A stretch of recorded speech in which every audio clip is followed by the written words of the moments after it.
Generally लोगों को ऐसा महसूस होता है कि ज़्यादा चबाने की क्या आवश्यकता है, हम तो खिचड़ी खा रहे हैं तो पी लेते हैं इसको, या हम तो दाल खा रहे हैं तो पी लेते हैं इसको। तो पीने वाला भोजन और गाढ़ा भोजन जिसको सॉलिड फूड कहा जाता है, ये अलग अलग है। और इसीलिए कहावत कही गई कि drink your solids and eat your liquids. तो जो लिक्विड हैं उनको आपको इतना धीमी गति से लेना है कि वो आपके मस्तिष्क को ऐसा लगे कि कुछ खा रहे हैं। जैसे जनरली क्या होता है कि शरबत ऐसे घट घट करके पी दिया, पानी तो जनरली लोग बोतलों से ऐसे करके मुंह में भरते हैं जैसे पाचन तंत्र से दुश्मनी निकाल रहे हैं।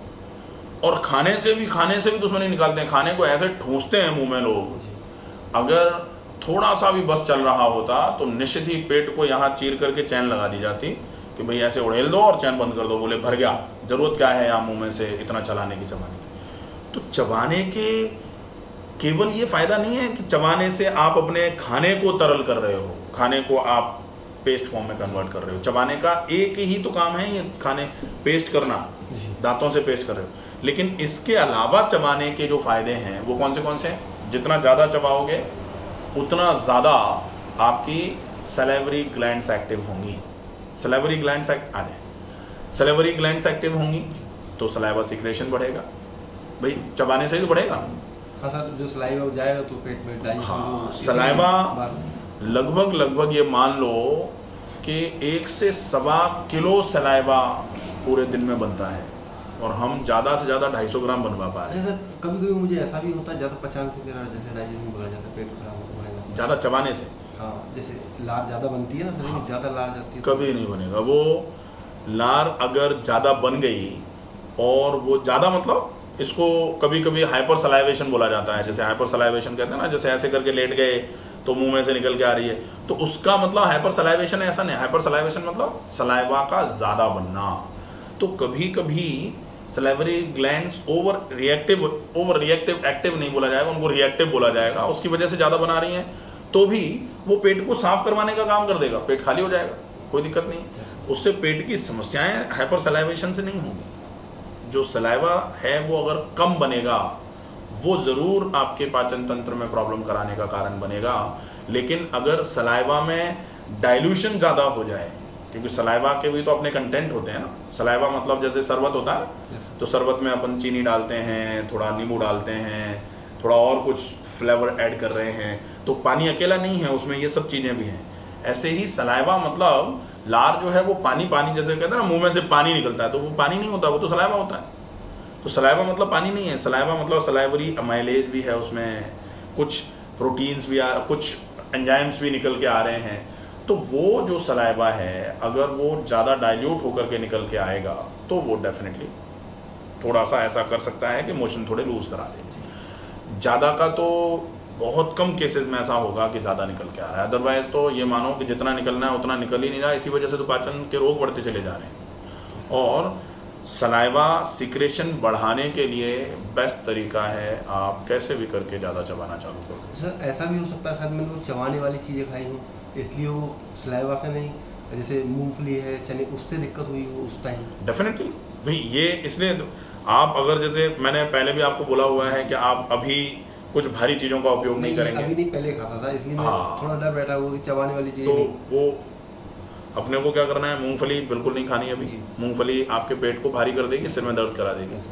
चना, छोले, राजमा सब्जी में अगर खा रहे हैं तो नहीं खाना है। बहुत ग्रेवी वाली सब्जी, बेशक वो सॉलिड नहीं है लेकिन ग्रेवी ज़्यादा है, मसाले ज़्यादा हैं, तो वो पेट में जाके प्रॉब्लम कर देगी, ठीक है, पचेगी नहीं। या फिर कुछ सब्जियां ऐसी हैं जिनको अभी उपयोग में नहीं लेना है, जैसे अपन फूल गोभी नहीं खाएं, भिंडी नहीं खाएं, अरवी नहीं खाएं, ये पचने में थोड़ा सा भारी होती है। मैदा प्रोसेस नहीं कर पाएगा आपका अभी डाइजेस्टिव ट्रैक्ट मैदे को, तो मैदे का उपयोग बिल्कुल बंद कर दिया जाए, बहुत मोटे आटे का उपयोग किया जाए, वो ठीक रहेगा। जितना चबाओगे उतना अच्छा रहेगा। चबाने से एक काम हो गया आपका सलाइवेशन। अब चबाने का दूसरा फायदा, जितना चबाओगे उतना गैस्ट्रोकोलिक रिफ्लेक्स बढ़ेगा। आज कई लोगों को यह कहते हुए पाया जाता है कि हमारे तो उबाक सी लगती रहती है, ऐसा लगता रहता है जैसे उल्टी होगी क्या। तो उबाक लगने का मतलब होता है गैस्ट्रो इसोफेजियल रिफ्लेक्स। गैस्ट्रो मतलब आमाशय, इसोफेगस मतलब आहार नाल। खाना ये सीधा है कि मुंह से आहार नाल से आमाशय। उल्टी का मतलब क्या होता है? उल्टा। उल्टा मतलब आमाशय से आहार नाल से ऐसे मुंह में और मुंह से बाहर। उल्टी जिसको बोलते हैं ना, वॉमिटिंग। वॉमिटिंग मतलब उल्टी, उल्टी मतलब उल्टा। अच्छा सर, मुझे बहुत पहले से कभी क्या नाम, जैसे कोई भी दिक्कत हो, ब्लोटिंग तो होती रहती, उल्टी नहीं होती कभी। हाँ, और उल्टी तो वो जो उल्टी नहीं होती है और उल्टी जैसा महसूस होता है वही है जो ये फील करा रहा है कि खाना नीचे से ऊपर की तरफ आने की पूरी कोशिश में है, लेकिन अभी इतनी ज़्यादा व्यवस्था बिगड़ी नहीं है। जैसे फूड पॉइजनिंग हो जाए तो उल्टी हो जाती है लोगों को, व्यवस्था एकदम बिगड़ जाती है। या फिर बहुत ज़्यादा पेट खराब हो जाए, पेट भारी हो जाए तो उल्टी हो जाती है लोगों को। हाँ, तो उतनी नहीं बिगड़ी कि उल्टी हो, लेकिन अगर उल्टी जैसा महसूस हो रहा है तो आज वहाँ पहुँचे हैं, कल आगे की तरफ हम बढ़ रहे हैं, तो निश्चित ही उल्टी वाले सेंसेशन पे पहुँचना स्वाभाविक सी बात हो सकती है। इसलिए बहुत ज़रूरी है कि गैस्ट्रोकोलिक रिफ्लेक्स जनरेट कराया जाए। अच्छा, ये तो और भी रेलेवेंट हो गया कि आपको ऐसा लगता है कि उल्टी होती है, इसका मतलब नीचे से ऊपर की तरफ आने की कगार में है। अपने को ऊपर से नीचे की तरफ, नीचे से ऊपर की तरफ आने की कगार में, अपने को ऊपर से नीचे पहुंचाने का काम करना है। ऊपर से नीचे मतलब गैस्ट्रोकोलिक रिफ्लेक्स, आमाशय से कोलोन की तरफ। आमाशय से कोलोन की तरफ अगर मूवमेंट बढ़ जाएगा, आमाशय ऊपर है, आमाशय के बाद छोटी आंत जिसको डियोडिनम, जैजुनम और इलियम बोला जाता है, और फिर इलियोसिकल जंक्शन के बाद में बड़ी आंत जिसको कोलोन बोला जाता है। तो गैस्ट्रोकोलिक मतलब आमाशय से बड़ी आंत की तरफ मूवमेंट चालू हो जाएगा खाने का, और वो अगर चालू हो जाएगा तो जिन लोगों को सीने में भारीपन लगता है, जैसे बहुत सारे लोगों को आज सीने में भारीपन का प्रॉब्लम हो रहा है, लेकिन उसका कारण हर्ट नहीं है, लेकिन कन्फ्यूजन का विषय है। लोगों को लगता है क्या हर्ट तो बीमार नहीं है, और लोग चेक करा रहे हैं, कोई ईसीजी करा रहा है, कोई इको करा रहा है, किसी ने टीएमटी करा दी, किसी को ज़्यादा थोड़ा कन्फ्यूजन हुआ तो एंजियोग्राफी तक करा दी। हाँ सर, एक प्रॉब्लम हो रहा है, जैसे कभी कभी जैसे मैं कहता हूँ ना, बैठता हूँ या अपच चलूँ, तो ये वाले जो घुटना है ना, हाँ, ये हल्का सा कमजोर महसूस होता है। तो घुटना कमजोर नहीं, बाल से लेके सब कुछ कमजोर लगेगा। इस शरीर इस साइड से जैसे पानी की बूंद डाल तो ऐसे चढ़ रही है ना, ऐसा ही महसूस होता है, तो बहुत अजीब सा महसूस होता है। वो वीकनेस के फीचर्स हैं, उसमें मतलब ऐसा स्पेसिफिक नहीं है कि कमजोरी लगती है तो लेफ्ट में ही लगेगा, राइट में नहीं लग सकता। ये वीकनेस के फीचर्स हैं, कहीं भी महसूस हो सकता है। इसमें घुटने में कमजोर, और ये हाथ पे जैसे कमजोरी से महसूस हो सकता है। ये कमजोरी है। कमजोरी क्यों है? क्योंकि खाना नहीं पचा, शरीर में नहीं लगा, चेहरे पे यहाँ पर जैसे कोई मक्खी चल रही हो, कुछ भी फील वो लग सकता है। ये सारे सिम्टम्स बहुत स्पेसिफिक नहीं है, नॉन स्पेसिफिक कंडीशंस हैं, नॉन स्पेसिफिक सिम्टम्स हैं, और एक्सट्रीम वीकनेस की वजह से ये फील हो सकते हैं, अदरवाइज कोई प्रॉब्लम नहीं है ना। बाकी ऐसा मक्खी सी चलना या रेंगना कुछ, ये तो होने को तो बीमारियां और भी होती हैं, लेकिन वो है नहीं, क्योंकि वो सिर्फ तब महसूस हो रही हैं जब खाना नहीं पच रहा, जब हमारे खाने में कोई प्रॉब्लम आ रही है, डाइजेस्टिव इश्यूज आ रहे हैं, तब ये जनरेट हो रहा है। इसका मतलब बहुत ज़्यादा और किसी चीज़ पर फोकस करने की आवश्यकता अपने को नहीं है। ठीक है, चबाने का दूसरा फायदा ये हो गया, पहला तो सलाइवेशन, दूसरा गैस्ट्रोकोलिक रिफ्लेक्स का मूवमेंट बढ़ना, अच्छा हो जाना, और तीसरा जो अपन पहले नंबर पे सोचते हैं कि चबाने से हम खाने को महीन करते हैं, तो खाने को महीन तो हम मिक्सी से भी कर सकते हैं, दांतों की क्या जरूरत है।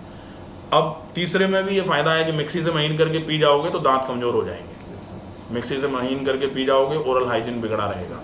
मुंह से जितना चबा के खाओगे, दांतों से जितना काम लोगे, दांत उतने ही मजबूत होंगे। और ये अपन सब जानते हैं कि काम में आने वाली चीज़ को अगर बेकाम करके छोड़ दिया जाए तो वो ख़राब हो जाती है। घर में चाकू लाओ सब्जी काटने के लिए, छोड़ दो उसको, जंग लग जाएगी।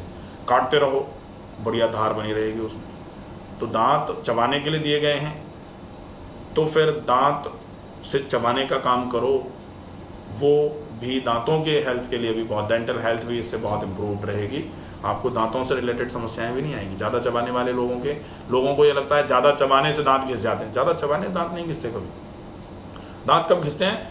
बहुत ऐसे ऐसे करके जो होता है ना, दांत पीस रहा है कोई, दांत पीसने से भाई एनामल खत्म होता है, और एनामल खत्म होने के बाद में दांत घिसना चालू हो जाते हैं। दांत जनरली तो जब पीसने से भी नहीं घिसते, दांत घिसते हैं एसिडिटी की वजह से। जिनको एसिडिटी रहती है दांत घिस जाते हैं, बिल्कुल ही खत्म हो जाते हैं। ऐसा लगता है जैसे दांत बिल्कुल छोटा रह गया घिस घिस के।